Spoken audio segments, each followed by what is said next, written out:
অনেকেই আমাকে মেসেজ করেছো বা হোয়াটসঅ্যাপে এটা জানতে চেয়েছো যে WBHRB ফার্মাসিস্ট রিক্রুটমেন্টের যে ইন্টারভিউ হবে তাতে করে তোমরা কিছু কিছু নন সাবজেক্ট কিছু কোয়েশ্চেন আমার কাছে জানতে চেয়েছিলে যে এই রকম কোয়েশ্চেন এলে আমি কি বলতে পারি, বা কিভাবে ইন্ট্রোডাকশন পার্টটা কিরম হবে, বা আমাদের সাবজেক্ট ছাড়া কি কি জিনিস নিয়ে কোয়েশ্চেন আসতে পারে। সো বুঝতেই পারছো আজকে আমার ভিডিওটি টোটালি WBHRBর ফার্মাসিস্টের যে ইন্টারভিউ রয়েছে তাতে কিছু নন সাবজেক্ট বেসিক যেই টাইপের কোয়েশ্চেন আসতে পারে যেগুলো তোমাদের ফেস করতে হবে সেই রিলেটেড। এছাড়াও এমন কিছু কোয়েশ্চেন্স আমি এখানে ডিসকাস করব যেগুলো প্র্যাকটিক্যালি হসপিটালে জব না করলে তোমরা হয়তো এগুলোর আনসার ভালোভাবে দিতে পারবে না। আজকে এরকম কিছু প্র্যাকটিক্যাল কোয়েশ্চেন আনসার নিয়েও আজকে আমরা আলোচনা করব। আমি নিজেও একজন WBHRBর ফার্মাসিস্ট হিসাবে রয়েছি বিগত কয়েক বছর ধরে। সো আমাদের কাজটাকে স্মুথলি হসপিটালে চালিয়ে নিয়ে যাওয়ার জন্য কিন্তু আমাদের এই ধরনের কোয়েশ্চেনগুলো আমরা নিজেরাই ফেস করেছি, এই ধরনের এক্সপেরিয়েন্স করতে হয়েছে, আমরা কিছু স্পেশাল ট্রেনিং নিয়েছি হসপিটালে, যেই সম্পর্কে আজকে আমি শেয়ার করব। আমি সকলকে রিকোয়েস্ট করব যে স্কিপ না করে টোটাল ভিডিওটি দেখো। এখনো অবধি সাবস্ক্রাইব না করে থাকলে আজই সাবস্ক্রাইব করে দাও, লাইক করতে আর আমার ভিডিওটিকে বেশি বেশি বেশি করে শেয়ার করতে কিন্তু ভুলো না। আর অলরেডি ইন্টারভিউয়ে সাবজেক্টিভ কোয়েশ্চেন রিলেটেড আমার কিন্তু স্পেশাল কোর্স স্টার্ট হয়ে গেছে, তোমরা চাইলে সেখানে জয়েন করতে পারো, আমাকে ডাইরেক্টলি মেসেজ করতে পারো সেই ক্লাসে জয়েন করার জন্য।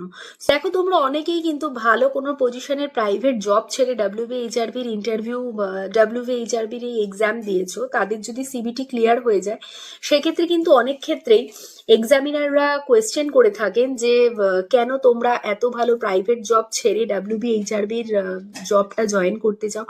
ইভেন আমাকে পার্সোনালি মেসেজ করেও কিন্তু একজন জিজ্ঞেস করতে চেয়েছে, সে এক ভালো জায়গায় রয়েছে, অলরেডি জব করছে, কিন্তু সেটি প্রাইভেট জব। সো সে এই আনসার কিভাবে করে দেবে। আমার মনে হয় আনসার খুব স্মার্ট আর খুব রিয়েলিস্টিক ওয়েতে দেওয়া দরকার। যে তোমরা এটা অবশ্যই বলতে পারো যে আমাদের সকলেরই এটাই একটা ইচ্ছা থাকে যে একটা স্টেবল জব থাকবে, একটা স্টেবল গভর্নমেন্ট জব আমরা করব, আর যা যা ক্রাইটেরিয়া এই জবের জন্য চেয়েছে সেই ক্রাইটেরিয়ার জন্য তুমি ফিট বলেই এই জবের জন্য অ্যাপ্লাই করেছো, আর অলরেডি ওয়েস্ট বেঙ্গলের মধ্যেই পোস্টিং, তো সেক্ষেত্রে স্টেটের বাইরেও তোমাকে যেতে হচ্ছে না, এটা একটা কারণ তোমরা দেখাতেই পারো। এই কোয়েশ্চেনটা কিন্তু অনেক সময় আসে যে তুমি কি ট্রান্সফারে কমফোর্টেবল। সো এটা একটা বেসিক কোয়েশ্চেন। দেখো তোমাকে জয়নিং এর সময় কিন্তু পশ্চিমবঙ্গের যে কোনো জায়গাতেই কিন্তু তোমার পোস্টিং হতে পারে, সে ডিস্ট্রিক্ট হসপিটালেও হতে পারে, কোনো PSC BPSC এই জাতীয় সেগমেন্টেও কিন্তু তোমার কোনো রুরাল এরিয়াতেও তোমার কিন্তু পোস্টিং হতে পারে, বা মেডিকেল কলেজে হতে পারে, স্টোরে হতে পারে। সো সেই কারণে তুমি কিন্তু একদমই প্রিপেয়ার থাকো এখানে 100% পজিটিভ আনসার দেওয়ার জন্য যে হ্যাঁ তুমি যে কোনো রকম জায়গাতেই এই ট্রান্সফারের জন্য নিজেকে রেডি রেখেছো। যারা চাকরি করেছে বা এক্সপেরিয়েন্স শো করেছে তাদের ক্ষেত্রে অনেক সময় এটা প্রশ্ন থাকে যে তারা কি ধরনের জব করেছে, কি ধরনের কাজ তাদের করতে হতো। আশা করি এই প্রশ্নের উত্তর তোমরা সকলেই দিতে পারবে। এরকম কোয়েশ্চেন আসতে পারে যে তুমি নিজের নলেজ কিভাবে করে আপগ্রেড করবে এই জবের মাধ্যমে। সেক্ষেত্রে তোমাদের আনসার এটাই হবে যে এই হসপিটালে এই ফার্মাসিস্টের জবে তোমরা একবার জয়েন করলে গভর্নমেন্ট তোমাদের অনেক রকম ছোটখাটো ট্রেনিং এর অ্যারেঞ্জমেন্ট করে ডিপার্টমেন্টাল, সেটা থেকে তোমরা patient care related, drug related বা সিস্টেম রিলেটেড, যেই সিস্টেমে আমরা অনলাইন সিস্টেমে আমরা কাজ করে থাকি, টোটাল ওয়েস্ট বেঙ্গলে যে সিস্টেম চলে সেটা কিন্তু তোমাদের একটা ভালো নলেজ তোমরা গ্যাদার করতেই পারবে। তাছাড়া প্র্যাকটিক্যালি তোমরা কমিউনিটিকে সার্ভ করতে পারবে। সো সেক্ষেত্রে তোমরা একটা ভালো নলেজ কিন্তু এই জবের মাধ্যমে গেইন করতে পারবে।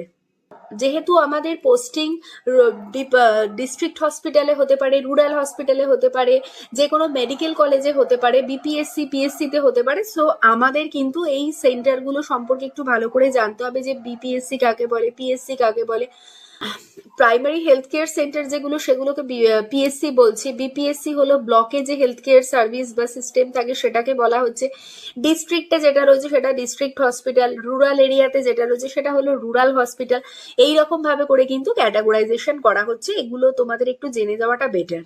অনেকজন তো এক্সাম, অনেকজন অ্যাসপিরেন্ট আছে বা ক্যান্ডিডেট এখানে এসছে, তো কেন তারা পার্টিকুলারলি তোমাকেই সিলেক্ট করবে? সো আমি এখানেও বলবো আনসার কিন্তু খুব রিয়েলিস্টিক হতে হবে। এইটাই সেখানে তোমার খুব কনফিডেন্সের সাথে বলা উচিত যে যে ক্রাইটেরিয়া এই জবের জন্য চেয়েছে, যেই মার্কস, যেই পার্সেন্টেজ পাস তুমি সিবিটি ক্লিয়ার করে যাচ্ছ, that means you have that point of knowledge, so you are the perfect candidate for this job. সমস্ত ক্রাইটেরিয়া ফিল করেই কিন্তু, তার সিবিটি ক্লিয়ার করেই কিন্তু আজকে তুমি এই জায়গাতে এসেছো, আর তুমি ইন্টারভিউও দিচ্ছ।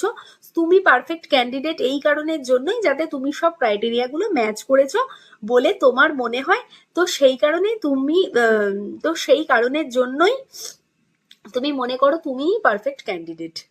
সিচুয়েশনাল কিছু কোয়েশ্চেন আমি আগেও বলেছি, এখনো বলছি। ম্যাক্সিমাম কেসে যেটা হসপিটালে প্রবলেম হয়, যে ফার্মাসিস্টদের কাছে এসে ম্যাক্সিমাম সময় মানুষ ডক্টর না দেখিয়ে, মানে উইদাউট প্রেসক্রিপশনে কিন্তু মানুষজন ওষুধ চায়। তো সেক্ষেত্রে কি হতে হবে, আমাদের কিন্তু মেডিসিন ডিসপেন্স করার সাথে সাথে একটা বড় পার্ট রয়েছে পেশেন্ট কাউন্সিলিং এর জন্য। পেশেন্টকে আমাদের ম্যাক্সিমামলি এনকারেজ করা উচিত যাতে করে তারা প্রেসক্রিপশন সমেত, তারা যেন প্রেসক্রিপশনের সাথেই যেন মেডিসিনটা কালেক্ট করে। খুব এমার্জেন্সি হলে সেক্ষেত্রে আউটডোর সার্ভিস ইন্ডিকেট করে দেওয়া যায়, তাহলে সেটা তাদের জন্য বেটার হবে। মানে আমরা প্র্যাকটিস করবো যাতে উইদাউট প্রেসক্রিপশনে আমরা মেডিসিনটাকে ডিসপেন্স না করি। এইবার আমি আজকের এই ভিডিওর এই পরবর্তী পার্টে আলোচনা করব যে হসপিটালে জব করে সেখান থেকে যেই জাতীয় কোয়েশ্চেনগুলো খুব ইম্পর্টেন্ট আর যেগুলো হসপিটাল ফার্মাসিস্ট হিসাবে আমাদের একদম জানা দরকার, সেই কোয়েশ্চেনগুলো নিয়ে আজকে আমি একটু ডিসকাস করব। তার মধ্যে প্রথমেই চলে আছে cold chain system. Cold chain সিস্টেমটা অ্যাকচুয়ালি কি? এটা হলো কিছু আমাদের অনেক মেডিসিন থাকে যেগুলোর অ্যাক্টিভিটি, থেরাপিউটিক এফিকেসি, মানে পোটেন্সি, এইটাকে ধরে রাখার জন্য তাদেরকে কিন্তু একটা টেম্পারেচার কন্ট্রোল সিস্টেমের মধ্যে সেগুলোকে প্রিজার্ভ করে রাখতে হয়, যেখানে 2 থেকে 8 ডিগ্রি টেম্পারেচার নর্মালি রেফ্রিজারেশনের জন্য ব্যবহার করা হচ্ছে। সো এই জাতীয় ড্রাগগুলোকে কিন্তু কোল্ড চেন সিস্টেমে রাখা হচ্ছে। কি কি ড্রাগ রাখা হচ্ছে? যেমন BCG vaccine, DPT vaccine, insulin, কিছু বায়োলজিক্যালস মানে মনোক্লোনাল অ্যান্টিবডিজ, সেরা, এই জাতীয় প্রিপারেশন গুলো কিন্তু অলরেডি আমাদের কোল্ড চেন সিস্টেমে মেনটেন করতে হয়। ইম্পর্টেন্ট কিন্তু আমাদের লাসা ড্রাগ, লুক অ্যালাইক আর সাউন্ড অ্যালাইক যে ড্রাগ, যেগুলোকে একই রকম দেখতে, প্রথমে তো লাসার জন্য একটা আলাদা র্যাক করতে হবে, আর সেখানে যেগুলোকে একই রকম দেখতে সেগুলোকে এক্স এর মতো ক্রিস ক্রস প্যাটার্নে সাজাতে হবে। ভালো করে কালার্ড লেবেলিং করতে হবে যাতে করে একদমই ভুল না হয় আমাদের। আর যেগুলো সাউন্ড অ্যালাইক, একই রকম শুনতে, যেমন রেসপেরিডন, ডমপেরিডন, সেখানে আমরা টলম্যান লেটারিং ইউজ করব। মানে কমন পোর্শনটাকে নর্মালি লিখে যেই পোর্শনটা ডিফারেন্ট রয়েছে পোর্শনটাকে আমরা ক্যাপিটালে লিখবো। এইটাকেই বলা হচ্ছে টলম্যান লেটারিং, আর বড় করে লিখবো। How do you handle expired drug? এটা এক্সপায়ারি যখন হয়ে যায় ড্রাগ, তখন সেটাকে কিন্তু ইয়েলো প্লাস্টিক ব্যাগের মধ্যে করে টোটালি একদম প্রপারলি সিলড কন্ডিশন করে, সেই যে প্লাস্টিক তার গায়ে লিখে দিতে হবে expired medicine not for use, আর নাম আর তার স্ট্রেংথ, তারপরে তার যে ব্যাচ নাম্বার আর কতটা পরিমাণ ড্রাগ এক্সপায়ার্ড হয়েছে সেই কোয়ান্টিটিটা মেনশন করে একটা লেটার করতে হয় আমাদের যে সুপিরিয়র, তাকে ইন্টিমেশন দেওয়ার জন্য। আর তাকে বলতে হয় যে এই এক্সপায়ার্ড মেডিসিনটাকে যত তাড়াতাড়ি সম্ভব এক্সপায়ার্ড মেডিসিন ডিসপোজাল করে সেই টিমকে যেন ইনফর্ম করা হয়, তারা এসে প্রপার কাগজের বেসিসে, মানে প্রপার রিসিভাল দিয়ে তারা যেন এটাকে ডিসপোজালের জন্য নিয়ে যায়। What is FEFO? FEFO, FEFO মানে ফার্স্ট এক্সপায়ারি ফার্স্ট আউট, আর what is FIFO? First in first out. এটা আমরা র্যাক ম্যানেজমেন্ট মানে মেডিসিন যে যখন আমরা স্টোরেজ করি সেই প্রসিডিওরের সময় এই ফিফোটা আমরা ইউজ করি, এটা যাতে করে মেডিসিনের এক্সপায়ারি না হয় সেটা দেখার জন্য, আর প্রপার ইউজ হয় সেই জন্যই কিন্তু এই ফিফোটা আমরা মেনটেন করি। খুব ইম্পর্টেন্ট হলো high alert drug. High alert drug হলো, আমরা থেরাপিউটিক ইন্ডেক্স পড়েছি, যেই ড্রাগের ডোজ একটু ভুলভালভাবে অ্যাডমিনিস্ট্রেট করলেই সিরিয়াস লাইফ হ্যাজার্ড হতে পারে, মানে থেরাপিউটিক ইন্ডেক্সটা ন্যারো, সেই সমস্ত ড্রাগগুলো কিন্তু হসপিটালে হাই অ্যালার্ট ড্রাগ হিসাবেই পরিচিত। যেমন ইনসুলিন, ওয়ারফারিন, হেপারিন, তার সাথে কেমোথেরাপিউটিক যে এজেন্টগুলো থাকে, কনসেন্ট্রেশন ইলেকট্রোলাইট, তারপরে পটাশিয়াম ক্লোরাইড যে ইনজেকশন থাকে, এগুলো কিন্তু সব high alert drug. PEP, post exposure prophylaxis, this is very very important portion. Post exposure prophylaxis কি? যখন নিডল স্টিক ইনজুরি হলো, মানে কি, নার্স কোনোভাবে ইনজেকশন দিতে গেছে, সেই ইনজেকশনটা কিন্তু তার হাতেই ফুটে গেছে, বা কোনো হেলথ স্টাফ, স্ক্যাভেঞ্জার, সাফাই কর্মী যখন নিতে যাচ্ছে তখন ইউজ নিডলটা তার হাতে কোনোভাবে লেগে যাচ্ছে, এটা হলো নিডল স্টিক ইনজুরি। তখন কি করা হয়? পোস্ট এক্সপোজার প্রোফাইল্যাক্সিসের জন্য তখন একটা অ্যান্টিভাইরাল ড্রাগের একটা ডোজ তাকে চালু করে দেওয়া হয়, যাতে এইচআইভি সংক্রমণ থেকে সে মুক্ত হতে পারে। হসপিটালের এমার্জেন্সি সেক্টরে কিন্তু অ্যাভেলেবেল থাকে। What is generic drug? আমরা কোনো মলিকুলার নেম মানে কম্পোজিশন নেমে আমরা ড্রাগটাকে কিনছি লোয়ার কস্টে, যেখানে কোনো ব্র্যান্ড নেম থাকবে না, সেটাই কিন্তু আমাদের generic drug.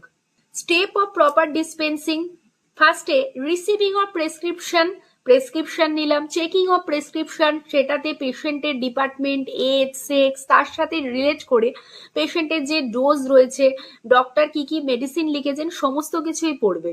Drug selection by checking FEFO, physical condition and labelling. Then আমরা ডোজ ক্যালকুলেট করবো, তারপরে আরেকবার ফাইনাল চেকিং করব প্রেসক্রিপশনের সাথে। কোনো কাউন্সিলিং দরকার হলে আমরা পেশেন্টের কাউন্সিলিংও করবো, এর সাথে মেডিসিনটা কিভাবে করে, কখন, খাওয়ার আগে না পরে, কতবার, কত দিনের জন্য খেতে হবে, প্রপারটা তাকে বুঝিয়ে দিয়ে ফাইনালি আমরা চলে যাব আমাদের রেকর্ড কিপিং সেকশনে, যেখানে আমরা কতটা মেডিসিন দিয়েছি সেই রেকর্ড কিপিং কাকে দিয়েছি এটা কিন্তু করতে হবে। দেন চলে আসি আমরা ইডিএল এ। ইডিএল হলো আমাদের এসেনশিয়াল ড্রাগ লিস্ট। এটা কিন্তু বিভিন্ন হসপিটালের ক্ষেত্রে, বিভিন্ন রুরাল সেগমেন্টে, পিএসসি, বিপিএসসি এর ক্ষেত্রে কিন্তু এই লিস্টের নাম্বার অফ ড্রাগ কিন্তু আলাদা হয়ে থাকে। এটা হলো সেই ড্রাগ লিস্ট যেগুলোকে কিন্তু কমিউনিটি সার্ভ করার জন্য আমাদের কিন্তু অল টাইম অ্যাডিকুয়েট অ্যামাউন্টে কিন্তু আমাদের অ্যাভেলেবেল করে রাখতেই হবে। এটা what is rational drug use? Patient receive medication appropriate to their clinical need at right dose and for right duration of time at possible lower cost। এর মানে হলো পেশেন্ট যেন সঠিক তার ক্লিনিক্যাল কন্ডিশনের জন্য সঠিক মেডিসিন পায়, সঠিক ডোজে সেটাকে ব্যবহার করে, তার নির্দিষ্ট সময়সীমার জন্য সেটা ব্যবহার করে, আর যেন লোয়ার প্রাইসে মেডিসিনটা পায়, এটাই হলো। দেন আমরা চলে যাচ্ছি পিপিই তে। পিপিই হলো পার্সোনাল প্রোটেক্টিভ ইকুইপমেন্ট। হেলথ স্টাফদের কিন্তু নর্মালি এই পিপিই পরে কাজ করার কথা, যে যে রেসপেক্টিভ ডিপার্টমেন্টে আছে, সব ডিপার্টমেন্টের জন্য নয়, কিন্তু তাও আমাদের জেনে রাখতে হবে। পিপি অ্যারেঞ্জমেন্টটা আমি বলে দিই। শু কভার দিয়ে শুরু হয়, দেন প্লাস্টিক অ্যাপ্রন থাকে, ক্যাপ থাকে, মাস্ক থাকে, গগলস থাকে, আর তার সাথে গ্রিন গাউন বা গ্লাভসও থাকে। Then NLEM, national list of essential medicine, এটার শর্ট ফর্মটা, ফুল ফর্মটা আমাদের জেনে নিতে হবে। সিডিএস কোড ফুল ফর্ম জানতে হবে। Central drug standard control organization, এটা CDS code full form. Then আমাদের জানতে হবে বাফার স্টক কাকে বলে। আমাদের মেন ওয়ার্কের মধ্যে কিন্তু পড়ে ইনভেন্টরি ম্যানেজমেন্ট। সেখানে আমরা যখন ইনডেন্ট মানে অর্ডার প্লেস করব মেডিসিনের, সেক্ষেত্রে কিন্তু আমাদের কিছুটা পরিমাণ স্টককে রিজার্ভ করে রাখতে হবে। সেই স্টকটাকে আমরা কোনো এমার্জেন্সি কন্ডিশনে সেটাকে ইউজ করব। এই যে এক্সট্রা স্টক, যেটা জেনারেল যত মান্থলি কনজাম্পশন হয় তার সাথেও যে অ্যাডিশনাল স্টক আমরা দেব, সেটাকে বাফার স্টক বলা হচ্ছে। নর্মালি 25% এটা, যে যেটা আমরা ইনডেন্ট করছি। এইবার এটা কিন্তু যেই একদম নন মুভিং আইটেমের ক্ষেত্রে কিন্তু এই 20% সবসময় এক হবে না। যেই আইটেম মুভই করে না সেই আইটেমের তো আরো 25% বাফার স্টক দিয়ে কোনো লাভ নেই। সো নর্মালি মুভেবল আইটেমের ক্ষেত্রে কিন্তু 25% বাফার স্টক দেওয়া হয়। দেন চলে আসি আমরা লিড টাইম কাকে বলে। লিড টাইম হলো এইটা সেই টাইম গ্যাপ যখন আমরা অর্ডার দিলাম আর যখন আমরা অর্ডারটা রিসিভ করলাম। ইউজুয়ালি 7 দিন হয়ে থাকে। দেন আছে reorder level. Reorder level, the point at which hospital needs to reorder a particular product. Reorder লেভেলের একটা ফর্মুলা আছে, average daily stock into lead time plus তার সাথে বাফার স্টকটা। স্টক আউট ডেজ বলতে পারে। স্টক আউট ডেজ মানে যতদিন আনঅ্যাভেলেবেল ছিল কোনো একটা পার্টিকুলার মেডিসিন, সেইটাকে তার স্টক আউট ডেজ বলা হচ্ছে। হসপিটালের জন্য ইম্পর্টেন্ট হলো বিএমডব্লিউ ম্যানেজমেন্ট।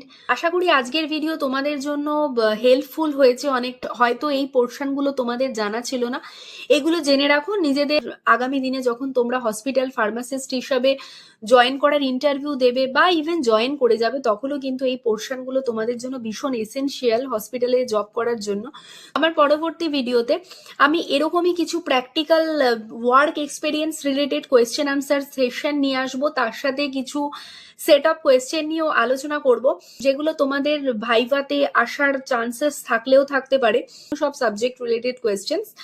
সো এইরকম ছোট বড় আপডেট পাওয়ার জন্য অবশ্যই ফার্মাস্কিল চ্যানেলকে আজই সাবস্ক্রাইব করো।